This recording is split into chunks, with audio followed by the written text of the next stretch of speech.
Hey everyone, it's Fab Jen and I'm looking super yellow right here. And a lot of people think you get on eBay, you sell your stuff, you're done, all that other stuff. And yeah, idealistically that is the goal, or whether you're a business or whether it's personal. But there are limits and restrictions on eBay that weren't there in the beginning when I was on eBay, and now that are here currently. And it can be very crippling or devastating to a small business or someone who's starting up, so on and so forth. You have to jump through these hoops, so on and so forth. So I'm gonna go over some main ones. And I love eBay. I'm not against eBay. I do buy like crazy on eBay. I started selling around a year or plus ago, and I've been running into roadblocks after roadblocks, and I am currently self-employed, so a majority of my business does come off of eBay. So I want, if somebody's interested in getting into eBay, whether it's for something short-term or long-term for a business, you have to take these things into consideration, okay? Or I would hope you would. Okay. So they limit you on the amount of money you can make per month. This is per month, and the quantity you can sell. So I said that's fabulous, because I'm not at this point going to be selling $15,000 worth of stuff. Then they lowered my limit to like $500, and I was blown away. And I called them. It's because my ex-boyfriend used my phone number, and his account has closed out and he owes money.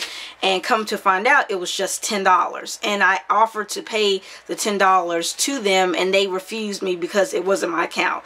So you have to think about things like that. So if somebody's using your phone number, your cell phone, and you link it to another account, and that other account is delinquent or negative or something like that, they are going to make your limits a lot lower. So it took me nearly 3 to 5 months to get it increased to about 800, and then it took another 6 or so months.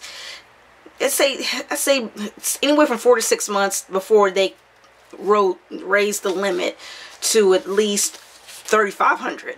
So at current, I'm happy with that, but there's just really nothing I can do. I could get the limits increased if I could get my ex to pay his PayPal account, but he doesn't remember the number. Whatever, you know, moving on, I'm over it. So you have to be aware that they have limits of how much you can sell per month and the quantities you can sell. There's also secret limits in categories. Say for instance you're doing collector toys or something. I'm not saying you'll be limited in that. There's some categories where they limit what you can sell, like stuff that might be counterfeited more, like maybe comic books or trading cards or money or whatever, and they decide to put you at a 5 limit per item in that category. Let's say coins. So you can sell 100, you've got 1,000. Your limit is 150,000 as far as money, and your quantity is say like 200, and you go into coins or whatever, and maybe this is your first time selling on coins, or you haven't sold in a while, and you want to put 10 coins on there, but you can only put 5. Then you have to call eBay, bitch about it, and see if they'll increase the limits. That's another pain in the ass. So you might have even sold in that category before, but they might limit you because they say it's protecting you and your interest and the customers. Yeah. It's protecting eBay's ass, especially if it's fraudulent. They don't want it to fall back on them. I think that's more of an honest answer. I don't know how these limits come about. It's random. Certain things trigger it off. Maybe like vintage things, collectors, rare, I don't know. It also depends on your account history. My account history is excellent, and it's also happened to power sellers. So you want to be aware of that. You just don't know when it's going to come. So keep that in mind. And I'm not lying. This stuff has happened to me, okay? And also, when you're just starting out, whether it's, for instance, someone buys, say, a pair of shoes from you. they hold that money. That means you cannot take it out of your account and withdraw it and put it into your bank account. You have to keep it in your PayPal account. But they do allow you to use that money to ship, a little bit of the money to ship during a checkout process, during shipping processes, or you can pay for it out of your own bank account. But that's the only thing that they'll be lenient on, and sometimes it can take 30 days, 20-30 days to get your money. If you ship it quickly, they'll increase it to, like, they'll let it go within a week, like 5 days, sometimes 3-5 days. I've had mine's being held, it got held for 2 weeks. I shipped it, had delivery confirmation and everything, but they still held it. There's no reason for that. So now they're holding money.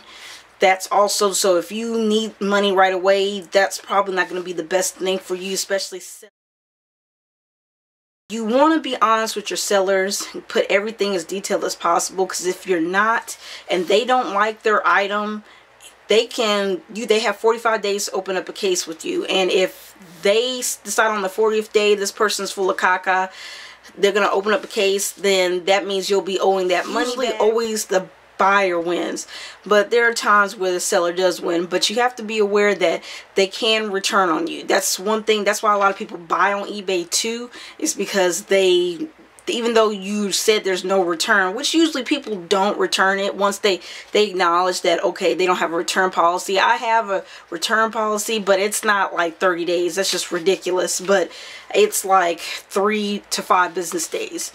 Usually if you get your item, you'll know right away if you like it. It may take you a day or two to warm up to it, and by that time, if you don't contact me within 3 to 5 business days, I'm going to assume that you like your item, you're happy, and we can move on.